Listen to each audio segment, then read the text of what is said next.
भारत के 17वें प्रधानमंत्री मनमोहन सिंह का जन्म 26 सितंबर 1932 को पाकिस्तान के गहा नामक एक छोटे से गांव में हुआ था। देश के विभाजन के बाद मनमोहन सिंह का परिवार भारत आ गया था।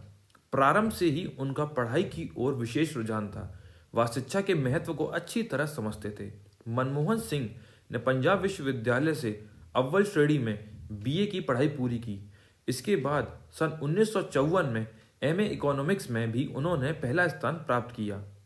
पीएचडी की डिग्री प्राप्त करने के लिए वह कैम्ब्रिज विश्वविद्यालय गए, जहां उन्हें उत्कृष्ट प्रदर्शन के लिए राइट्स पुरस्कार से सम्मानित किया गया। ऑक्सफोर्ड यूनिवर्सिटी के नेफील्ड कॉलेज से मनमोहन सिंह ने डीफिल की परीक्षा उत्तीर्ण की। मनमोहन सिंह पंजाब विश्वविद्यालय चंडीगढ़ में व्याख्यात के पद पर नियुक्त होने के बाद जल्द ही प्रोफेसर के पद पर पहुंच गए। मनमोहन सिंह ने 2 वर्ष तक दिल्ली स्कूल ऑफ इकोनॉमिक्स में भी अध्ययन कार्य किया। इस समय तक वह एक कुशल अर्थशास्त्री के रूप में अपनी पहचान बना चुके थे।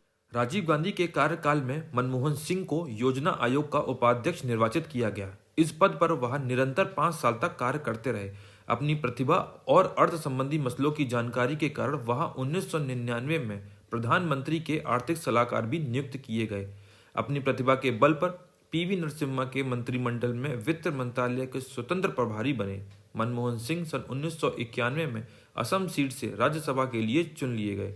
शासकीय अनुभव के बल पर वह अप्रैल 2004 को 72 वर्ष की आयु में वह प्रधानमंत्री नियुक्त किए गए। पुनः दूसरी बार उन्हें 2009 में प्रधानमंत्री बनने का अवसर मिला।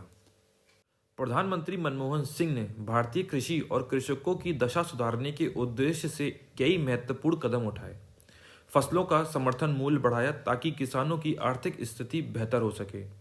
राष्ट्रीय ग्रामीण रोजगार गारंटी कानून की शुरुआत की, जिसके अंतर्गत प्रत्येक ग्रामीण बेरोजगार को 100 दिन का रोजगार प्रदान करने की योजना बनाई गई।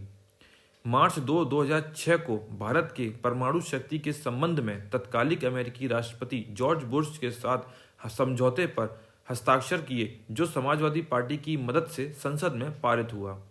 मनमोहन सिंह के कार्यकाल में देश का चहुमुखी विकास हुआ।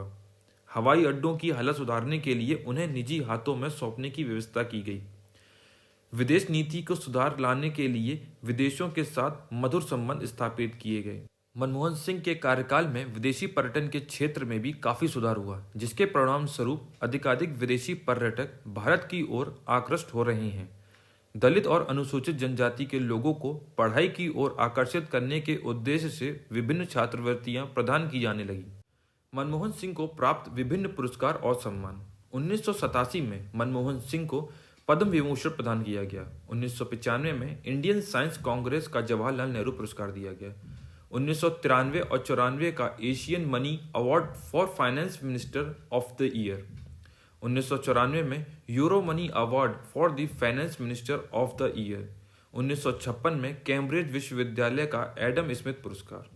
प्रधानमंत्री मनमोहन सिंह ने अपने इस महत्वपूर्ण पद का निर्वाह ईमानदारी और निष्ठा भावना से किया। भारत को उन्नति के पद पर आगे बढ़ाने के लिए मनमोहन सिंह ने कई मजबूत कदम उठाए, जिनका देश की जनता को लाभ हुआ ही साथ ही विश्व पटल पर भी भारत एक मजबूत राष्ट्र बनकर उभरा।